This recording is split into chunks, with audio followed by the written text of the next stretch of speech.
भारतीय न्यायपालिकार ई court services portal एवं mobile app माध्यम वकिल माने अति सहजरे केस स्टेटस ट्रैक करें। यह ओडिशा समेत सारा देशर कोर्ट पाई उपलब्ध। प्रथम आसी केस स्टेटस ट्रैक करिवार माध्यम। केस स्टेटस ट्रैक करने प्रथम ई कोर्ट सर्विस मोबाइल ऐप जहाँकि गूगल प्ले स्टोर एवं एप्पल ऐप स्टोर रे उपलब्ध एवं वेबसाइट रे अछि services.ecourts.gov.in रे लॉगिन करी किंबा बिना लॉगिन रे मध्य तथ्य देखि परिबे।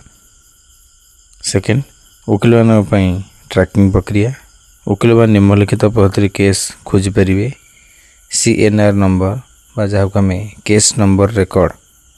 प्रत्येक केस रो एक 16 अंक विशिष्ट यूनिक नंबर थाए। यह सर्वोत्तम उपाय सर्च करने एवं सेकेंड अच्छी वकील नाम, बार कोड, एडवोकेट नेम। वकील निजर बार काउंसिल रजिस्ट्रेशन नंबर दे निजर समस्त पेंडिंग केस रो तालिका देखिपारे।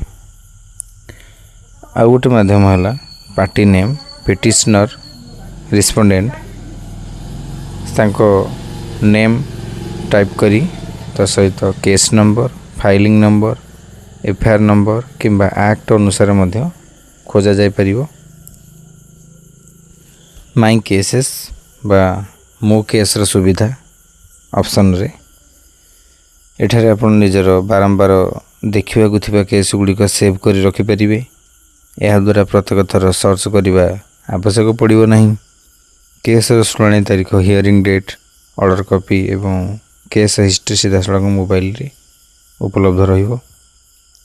ई पोर्टल रही आपण जदि नुआ केस फाइल करने को चाहूँगी तेबे e-filing.ecourts.gov.in व्यवहार करंतु। एठारे ऑनलाइन वकालतनामा दाखल करिहेबो। कोर्ट फीस ऑनलाइन पैठ करिहेबो। केस स्थिति संपर्क रे डैशबोर्ड रे मध्य सूचना मिलिबो। गुरुत्वपूर्ण सूचना है केवल ऑफिशियल ई कोर्ट्स ऐप व्यवहार करंतु। यदि कौन सी वैषयिक समस्या हुए तेबे संप्रत कोर्ट रो कंप्यूटर सेल किंबा डिस्ट्रिक्ट ई कोर्ट्स नोडाल ऑफिसर सह जोगाजोग करंतु। एवं ओडिशा हाईकोर्ट अधिक सूचना पाई orishahighcourt.nic.in विजिट कर परिबे।